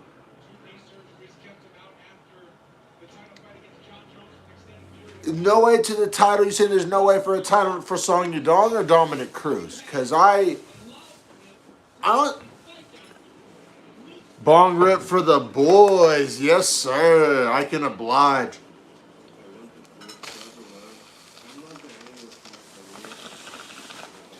Cheers, mate. But, yeah, honestly, I disagree with that, Michael. I honestly think there's a path to the title for either guy. Dominic Cruz has a short path to the title because, oh no, if you're a former champ, bro, you get the benefit of the doubt. Like you get, yeah, I think Dominic Cruz wins 2 more fights, and he's fighting for a title. I think the UFC likes him. He's an employee of the UFC, like outside of fighting. Obviously, he does the commentary, like the company. The UFC is one of those companies where it's like, you scratch my back, I'll scratch yours. And Dominic Cruz has done a lot of back scratching and a lot of heavy lifting and commentating and promoting and being a good like ambassador for the sport and the brand. And he's earned a lot of favors in that UFC office. I believe. That's how I view it. So I believe that he would get kind of like an expedited push. So I do, being a former champ, I don't even think that's like not fair or undeserved. Like I honestly think Dominic Cruz, you know, over like a hype train or a flash. And he's getting older. He doesn't have as long as some of these other guys. Oh, yeah. Fighting Song Yadong. See, I'll even give you pushback there. And I'm not trying to be like argumentative. I just like, I think it's a fun debate. Like, I think Dominic Cruz is in the position to where he's like maybe 2 wins away, and maybe it doesn't matter who those wins are against. Like I said, because of his resume, because of his credentials, and it's not like Song Yadong would be a can win. I mean, by the time they fought, it would probably be another top 10 win if he were to beat Song Yadong. So I think, you know, if Dominic Cruz beats a top 10 Song Yadong and one more guy, you know, but, you know, Dillashaw, he's injured right now. You know, I mean, if Aljamain Sterling loses, he's definitely not going to get a rematch. Petr Yan's going to need somebody to fight. He's already beat Sandhagen, remember? So I think that there's scenarios where Dominic Cruz could get there. And then as far as Song Yadong, I think it's a long shot, but yeah, I mean, once you're in the top 10, you're what, 3-4 wins away from a title shot? So, I mean, it's not like inconceivable or like out of striking distance. Yeah, so I think they're in bantamweight 35, but you're right, that's the deepest division. Bantamweight, that's why I said it's my favorite division, because it's the deepest division. So you're 100% right. It's a murderer's row. Like, there's no easy nights in the bantamweight division. But now we got light heavyweights. The main event is up. A lot of people see this as a potential #1 contenders match, or they definitely see Ankalaev as the future champ. We got Thiago Santos versus Magomed Ankalaev. I said after Ankalaev's last fight that I could see him being a future champ, or at least getting a title shot. I think him and Yuri are the future of this division. It's a pretty thin division. I think light heavyweight is one of the thinner men's divisions.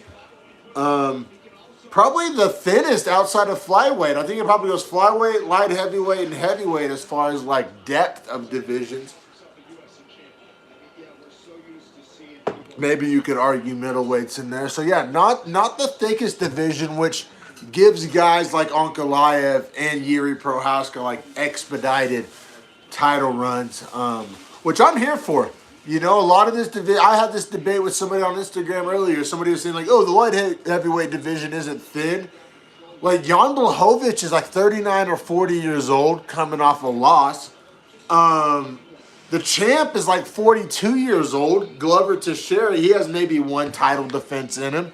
So yeah, you got guys like Yuri Anthony Smith is a top 5 guy. He's, you know, 98 years old and fought 73 times. So yeah, I mean, you got like Yuri Prochazka, you got Magomed Ankalaev, you know, and as far and a few other studs, Jonathan Almeida that somebody brought up on Instagram earlier. Yeah, I like Ankalaev a lot in this fight. I don't think Santos has much of a chance, to be honest. I don't even know how competitive it's going to be. But, I mean, that's easy to say when a guy's on an L streak. Actually, I think Santos has a win. I think, yeah, Santos beat Johnny Walker. So, but I'm not high on Johnny Walker, so I don't know how much stock I put into that win personally. And, yeah, I'm not a big Santos fan personally. Like, I know he's had some great fights and he's had some, high highs in the past. A lot of people think he beat John Jones and all that, but I mean, that we're talking 5 years ago now. So, like, what have you done for me lately? And the answer with Santos is not much, in my opinion. So, yeah, and Ankalaev, like I said, I think he's a possible future champ. So, I think that makes it quite clear, like, where I stand here as far as who I think is going to win. Now, Santos is the higher-ranked fighter, but is the underdog. I think we got 6 versus 5 here. Ankalaev 6, Santos 5.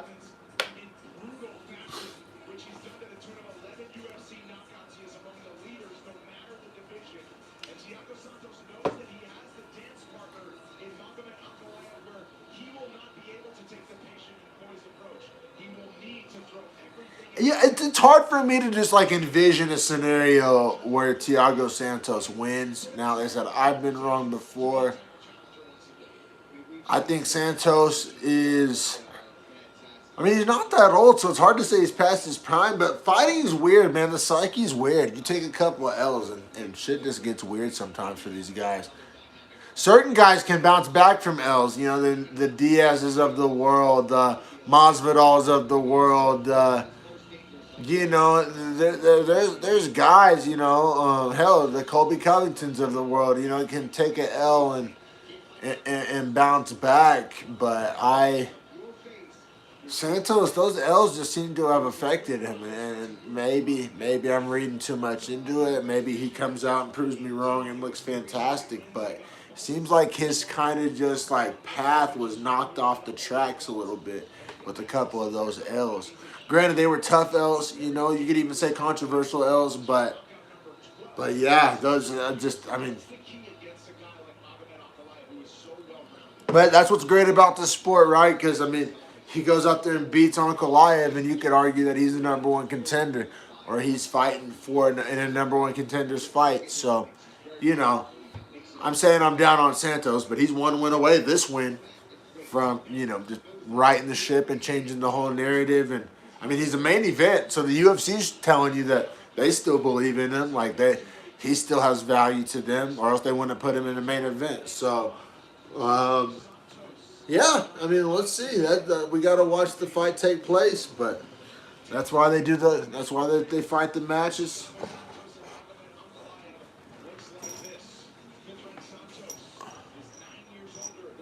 What are my top 5 fighters?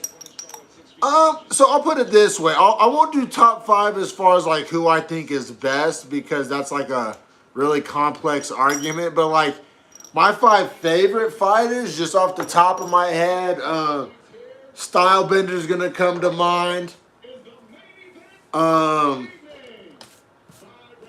Hell, Bobby Green comes to mind. And I said, this is just favorite. This isn't like best. Brandon Moreno. I love Brandon Moreno.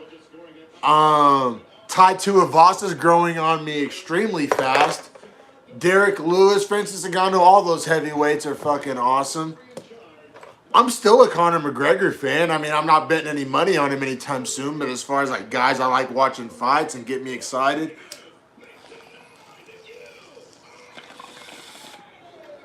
you know, I don't know how much he has left in him, but Nate Diaz fights always still move the needle. I mean, I know a lot of these answers are generic, like popular guys, but yeah, Ankalaev coming in at -650. Holy shit, that's crazy.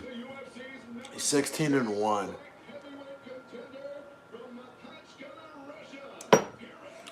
But yeah, I mean, and there's so many of these guys I like, and girls. Hell, I fucking love watching Valentina Shevchenko fight. She might be the best. Like, if you want to say who, like, I think is like has the best like technique and shit, it may be fucking Valentina Shevchenko. Yeah, no, I mean, I like Sean O'Malley. I mean, I can probably have a whole top 5 of just bantamweights. Like I said, I love the bantamweight division. So yeah, I mean, it's so awesome. Thiago Santos, definitely not on that list. Definitely not on the list of guys I love watching fight. But maybe he puts on a show for us. But yeah, no, I really appreciate all the interaction, Michael. It's been great, you know, quasi watching the fights together, shooting the shit, talking some fights. That's really what I wanted out of this channel, is just to create like an environment to, just talk fights and enjoy this thing that we all enjoy, but enjoy it together. So I appreciate you, being a part of this live stream. Some great questions, some great comments. You've been really added to it, so I appreciate that, man. Cheers. And here we go at this main event underway. Yeah, huge money line here, and I can't really disagree. I mean, Vegas is kind of echoing all my sentiments. Oh yeah, man. And then you factor in the women, and it's like there's so many like young prospects I like, and then there's so many guys that have like been there and done that. Sorry, I think my low battery thing came up from most of that little rant. I was just saying, I love MMA. It's growing on me quickly. It's my favorite sport. I love how kind of all the convoluted nature that kind of can happen in other sports kind of gets stripped all the way and boiled down to just two guys. Now, obviously, there's a million nuances and complexities within this sport, but just the mano a mano, one versus one. You know, oftentimes a guy gets finished and it removes all doubt. So yeah, I just love this sport. It's growing on me greatly. Ankalaev, you know, really controlling the center of the octagon. Neither guy's landed anything too significant. Both definitely kind of a feeling out process, as they say. But when nothing is happening and one guy's in the center and one guy's backed up against the cage, the guy in the center is winning. Not my rules. The UFC determined that. So Ankalaev winning. Neither guy really inflicting any damage at all. You know, feints, feeling out, getting distance reads. You know. Oh, left hand for Ankalaev. That landed pretty goddamn hard, pretty impactful. Santos did not like that. Seemed to have recovered pretty well. So yeah, these are big, strong boys, you know, not a ton of activity, but it doesn't take a ton with guys like this, you know, a couple shots or maybe even just the right one might be all it takes. These are both big light heavyweights. Like, I don't know, I've been saying a lot of shit like, oh, Robert Whittaker should just move up to light heavyweight, and like, when you see these guys, like Robert Whittaker would look small next to these guys, so, and these are the type of guys he'd be fighting too, so. These guys are big. People forget. Yeah, it's 205 pounds, but they cut down to 205 pounds. Like, Thiago Santos looks every bit of 230 in there right now, but, I mean, who knows?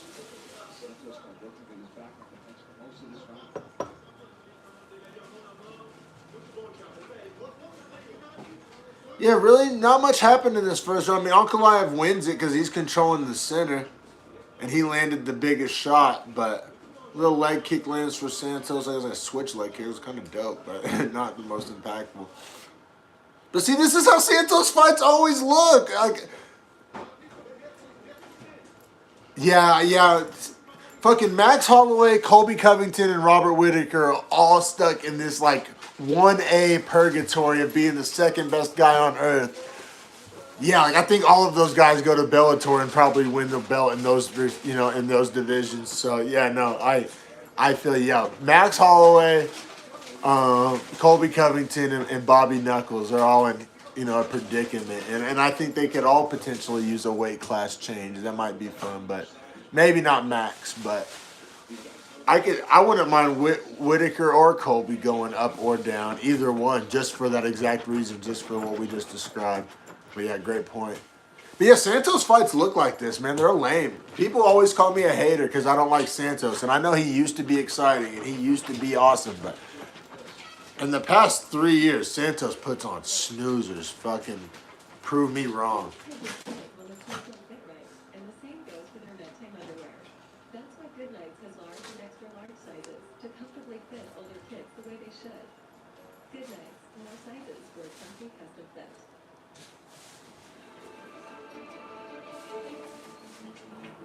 Make an entrance in reverse. The Audi Q5 Sport. Get exceptional offers there. Yeah, man. Fuck. I really hope this fight picks up, man. I'm not trying to watch 5 rounds of fucking pussyfooting around. Like, I hope Ankalaev at least shoots for a takedown and, you know, does some of that Dagestani shit because, yeah, I mean, there was like 2 big shots landed by Ankalaev. Yeah, a big right and a big left. But that's it. 2 impactful shots in 5 minutes. Not a takedown attempt, not a scramble, not a clinch. Fuck, that was garbage. Come on, boys. Let's get it cracking. Ankalaev quickly establishes octagon control. Yeah, Santos is just going to dance around the outside the entire time, man.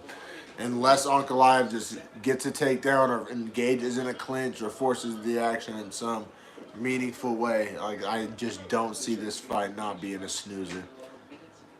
Because Ankalaev's winning, right? So if it's kind of like, if it ain't broke, don't fix it. So it's like the change needs to come from Santos' side. And that's why I have little to no confidence that that change is going to happen.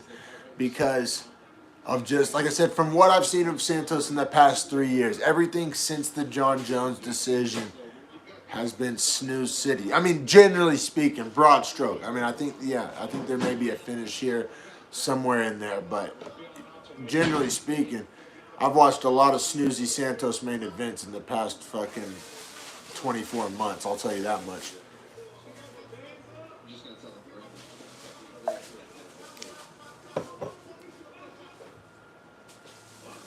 I guess he's big in Brazil. I can't imagine a lot of American UFC fans are like stoked on Thiago Santos. Like, I can't be alone here.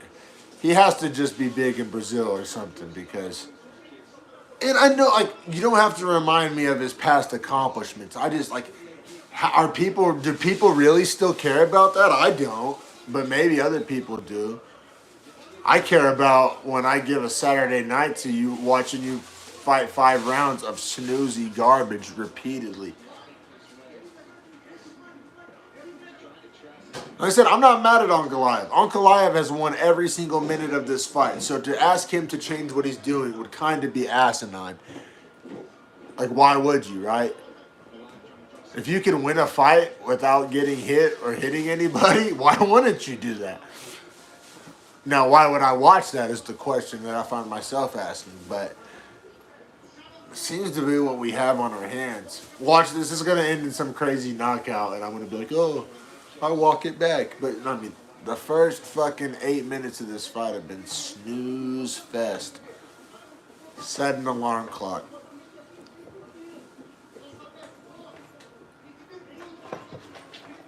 Left hand to the body from Ankalaev. And don't think I'm not, like, filling you guys in. These long...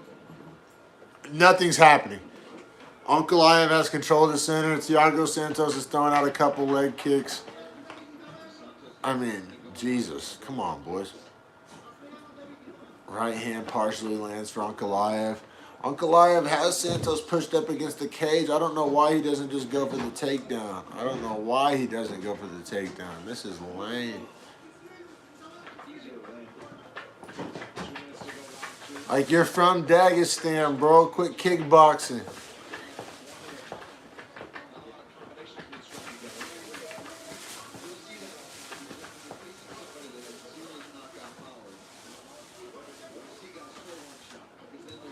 I haven't seen this many feints since the last blood drive I was at.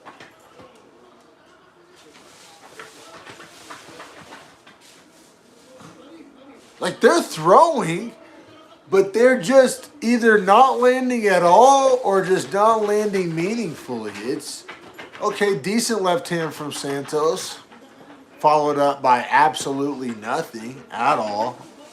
One and done.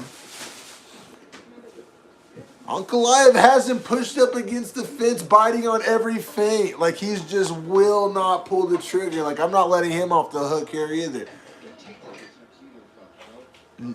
Like, the whole Dagestani wrestling approach is based off pushing a guy against the fence. He has him against the fence. Just do the fucking thing. Like, just do the thing.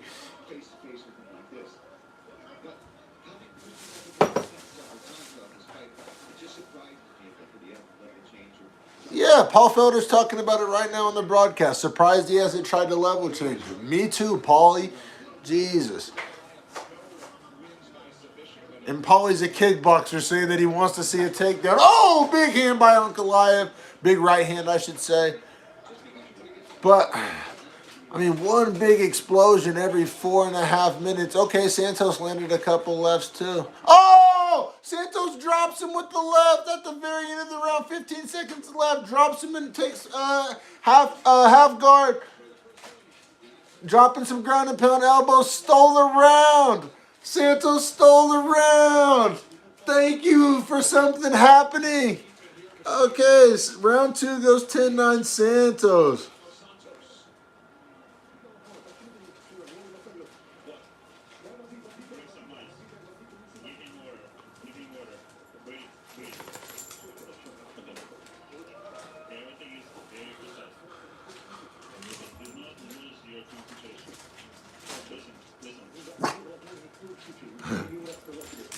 That's my multi-poo. She wants to play.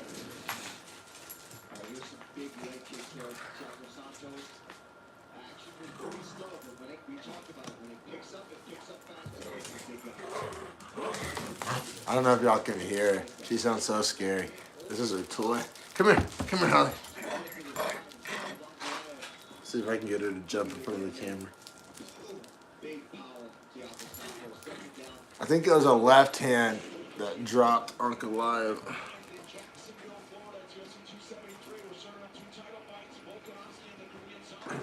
All right, so as snoozy as this fight has been, we have one round tied up. Oh, no glove touch to start the third. Ankalaev takes the center of the octagon.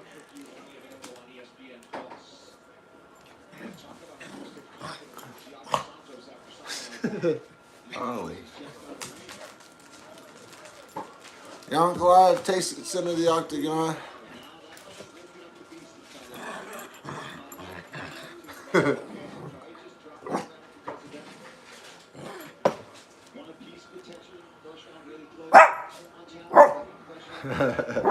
Holly wants to play. You guys see it? You see it? She's a little piranha.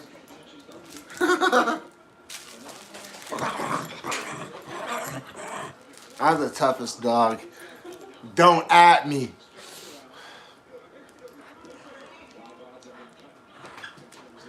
Yeah, I mean, honestly, the fact that Santos was actually able to hurt Ankalaev might just make this fight more snoozy. Because now Ankalaev is going to be even more scared to engage. And Santos is going to be more likely to have confidence in the counter, which is going to make him not go first, which may just multiply into exponential snooze. As you can tell, I'm not known for my optimism. But, I mean, fuck. You can see where I'm going there with that logic. It's not the craziest thing you've heard. Especially not if you listen to me regularly.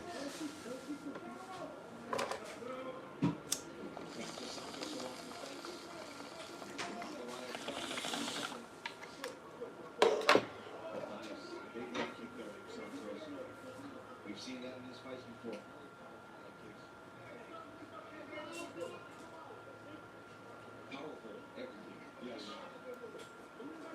Yeah, that's the thing, though. This fight has been, I guess you could say, if you want to put a real glass half full spin on it, kind of like quality over quantity. Like, not a lot of engagement, but almost every time somebody lands, it's like potentially fight altering. Like, every time either guy lands, it's like, oh, is this over? So, few and far between, but definitely, like, impactful.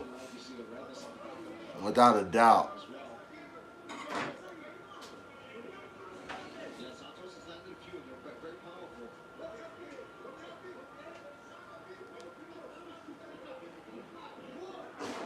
Ooh, big left body kick by Ankalaev. Left hand by Santos. Ankalaev misses on a big spinning kick that didn't have a chance of landing.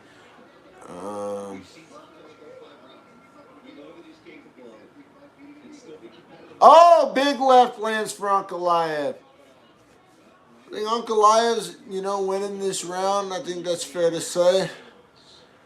Pretty close, though, still. I mean, 1 minute and 45 seconds left. So, I mean, Santos, showed that he can steal around with the big shots. So, far from over. Far from over. Hopefully, Santos just needs to throw, man. He's just so... feints, yeah, feints are good, but feints are only good if they're followed up by something that's not a feint. You can't, feint to set up your feint. What the fuck is that accomplishing? Jesus Christ.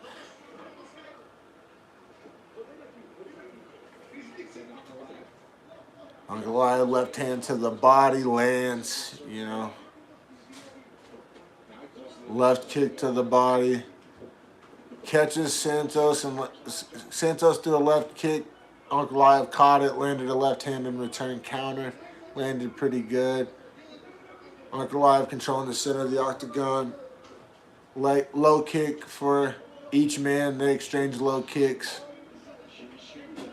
It's pretty tit for tat right now. They're both doing a good job.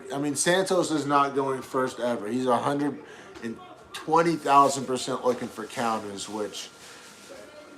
is a big problem for him. I don't know who his coach is, but I don't know after watching all these fights, they haven't told his ass to go first. Like I do, it blows my fucking mind. Especially when Ankalaev, all right, I understand you're fighting a Dagestani, you don't want to get taken down. So if you punch overly aggressive, you could get level changed on. Well, we're 15 minutes into the fight. Ankalaev hasn't level changed once. So I think you can kind of maybe try going forward a little bit. You know, you can pivot. Yeah, so Ankalaev takes that one in a snooze. Very good. Sit down. Let's breathe.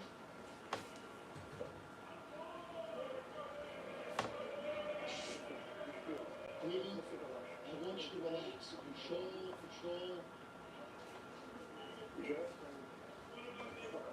It's even. That's even. We have 2 more rounds. We have the 4th and 5th. Yeah, man, this is one of those where neither guy deserves, like, you know what I'm saying, a championship shot after this type of performance. Like, hell no.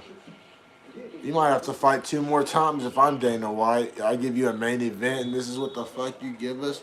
Hey, baby, whenever you get a second, you mind grab me a beer? Just no rush. Huge expectations for Magomed Ankalaev both today. Like, Ankalaev hasn't engaged in even a clinch, much less the takedown attempt. Like, he's not Wonder Boy Thompson. Like I said, he's from Dagestan. Come on now. Enters the 4th round for the first time in his 9th UFC appearance.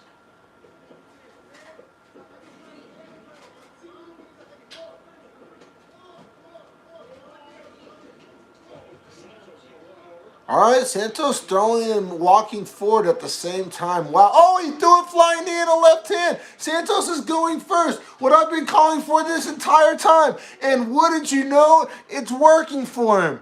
Holy shit. It's fucking rocket science. I'm over here. Call me Elon Musk. I'm sending fucking rockets to Mars over here. Because obviously it was so complicated and not obvious. All right, Ankalaev body head. Santos fires back. Looks like we may have an actual fight on our hands here, hopefully. Maybe each guy was worried about... Oh, left hand lands for Ankalaev. I think this is Ankalaev's first 5-round fight, so I can see a scenario where he doesn't want to blow his load early. You know, and he wants to make sure he's there for all 5 rounds, which, you know, fair enough. Santos, on the other hand, has fought a lot of 5-round fights, and maybe he knows that's the secret to fighting 5 rounds is not being Colby Covington with the output. So I feel you. I mean, I guess. Doesn't make for the best television. But each guy has had success in this fight. But I feel like Santos is going to have to, like, as they say, like, win this fight. Like, go for it. Like, so if it goes to a decision, Ankalaev, I think, is going to win.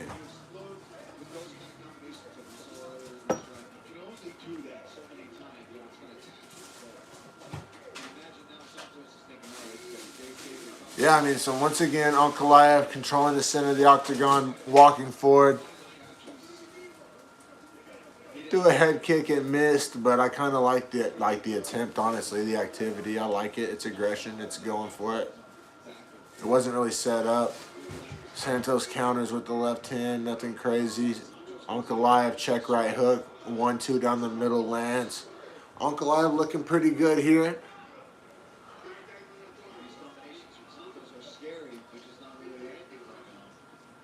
Yeah, Felder just alluded to it. Santos is, you know, ripping some hard counters, but they're whiffing, so it's like close but no cigar, you know. Which, that's the danger. Like, if you're putting all your eggs in the counter bucket and you're not landing them, that's how you lose decisions. It's a story as old as time. I've seen it happen, you know, time and time again.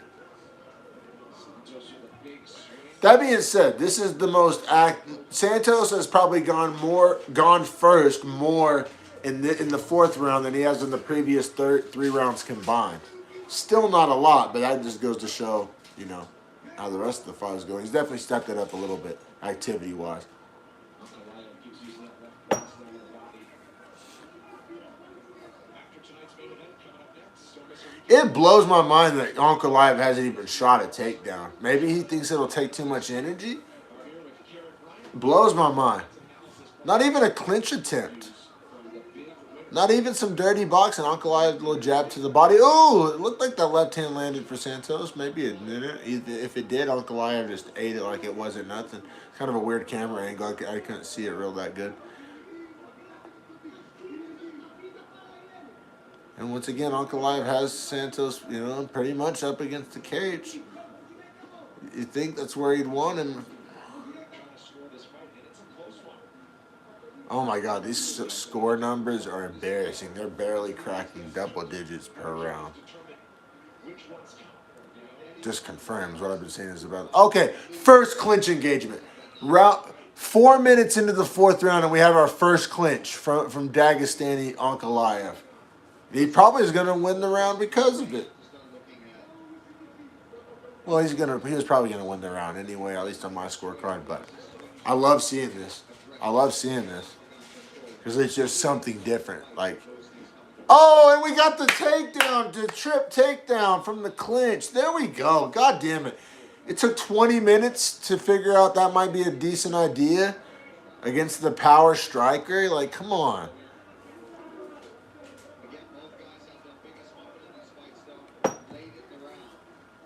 Dropping some ground and pound elbows. All right, this is what I thought this fight was going to look like. And it probably could have looked like this if Ankalaev had so chosen. Good to get you the round, but it doesn't offer a chance to really finish the fight. 5 seconds of round 4 tick away. We will head to a 5th and final between these light heavyweight contenders. Sit down. Okay. So one second, please. Retake now. Wayne.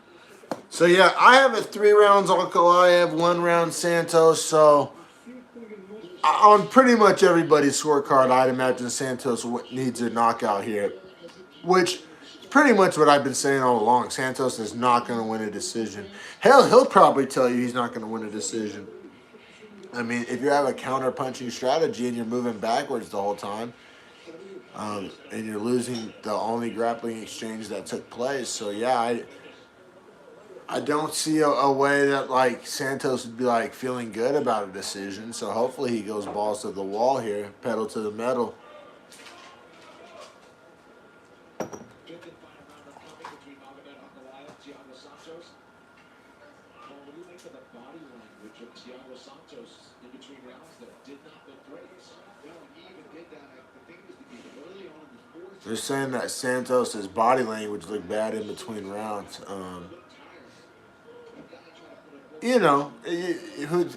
We'll see how much that proves to be a factor or not. Maybe he was just catching his breath.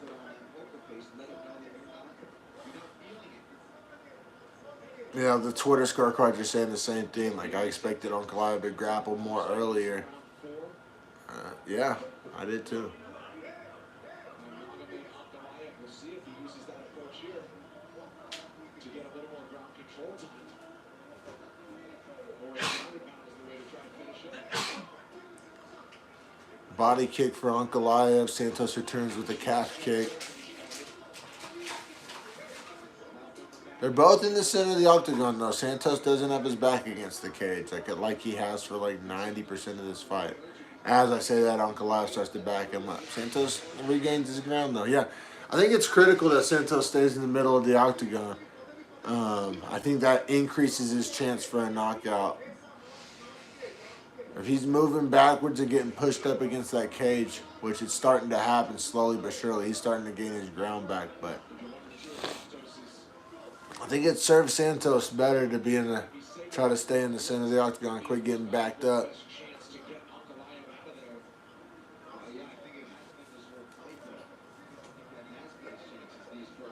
Ankalaev's right leg is destroyed. I think his leg is actually bleeding and just completely bruised from all the kicks from Santos.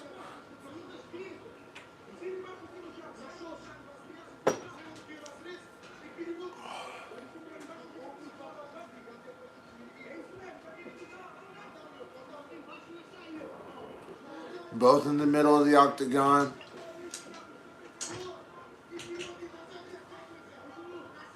Man, 3 minutes left in the round. I mean, it's anybody's round.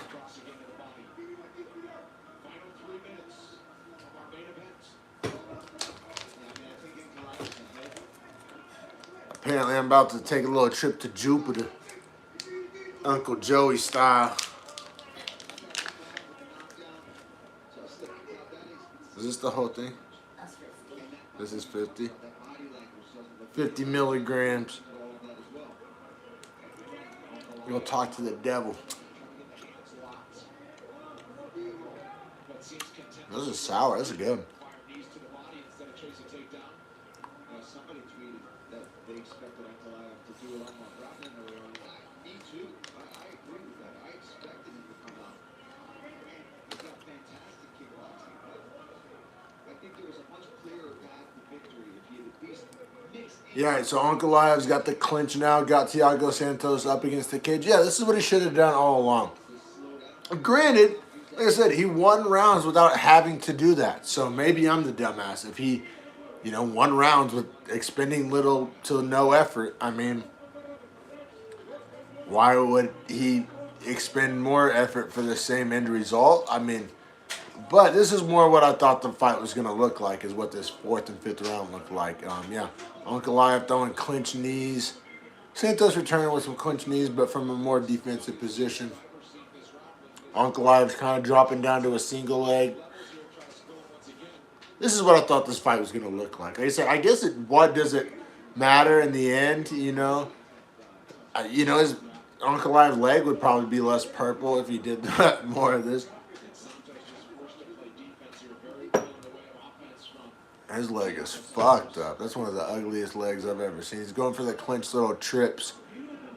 Not working, but either way, I thought this is more what this fight should have and would have looked like. I believe if you're Thiago Santos, you've got to try to separate and start going out areas.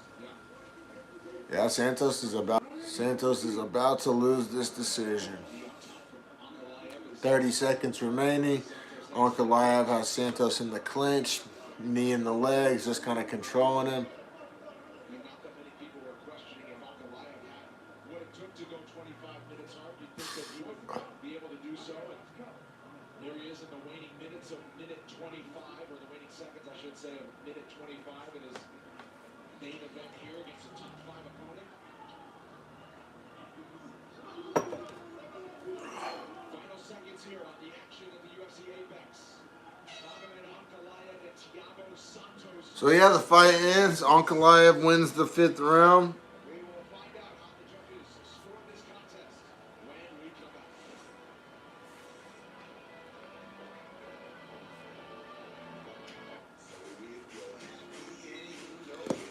And yeah, I thought the fight was gonna look more like the 4th and 5th round, which, like I said, you can debate. I guess if it's the same end result, what difference does it make? And I'm not gonna have too much of a pushback to that argument. But why would you not do like what you do best, or like why would you not take advantage of a weakness of your opponent? Like, is that a fight IQ issue? Was it like an ego issue?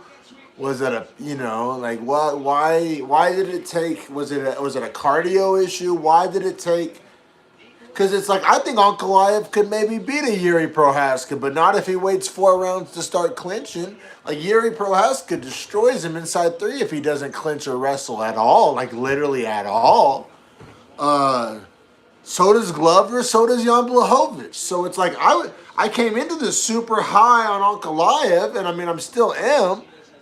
But if you're like deliberately not gonna like take your path to victory, I just don't know. Like, as of now, I think Yuri Prohaska knocks him out. I think, I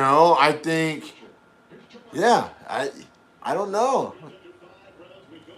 Let's hear this. Let's hear these scorecards. 46, 49, 46, and 48, 47 for your winner by unanimous decision. So 2 judges scored it like me, gave 1 round to Santos, and 1 judge gave 2 rounds to Santos. I guess. I don't know what other round he gave Santos. Your first main event. Was this the type of fight Yeah. you anticipated tonight? Kind of a dud main event, to be honest. Now, it was meaningful for the division, but that's why people aren't stoked on light heavyweight, right? This is the future of the division, and he just gave us a fucking snooze fest. So, but Ankalaev, he isn't necessarily known for snooze fest, so, maybe in the future, his fights will be more exciting, but I just don't understand. You wanted to go the distance. Like, if it was going to be a snooze fest, I'd rather it be like a Dagestani grappling snooze fest. But this is like a weird, lame kickboxing snooze fest. But yeah, Ankalaev wins. 6 beats 5. He's in the top 5. There's no way Dana gives him a title shot after that piss-poor performance. So, he's going to have to fight again. Maybe he fights Rakic. That's probably another boring-ass fucking fight that I hope they don't make a main event. Seriously, and I hope it's not 5 rounds. I need it to be 3 rounds on the main card of the pay-per-view, jerking the curtains of the pay-per-view.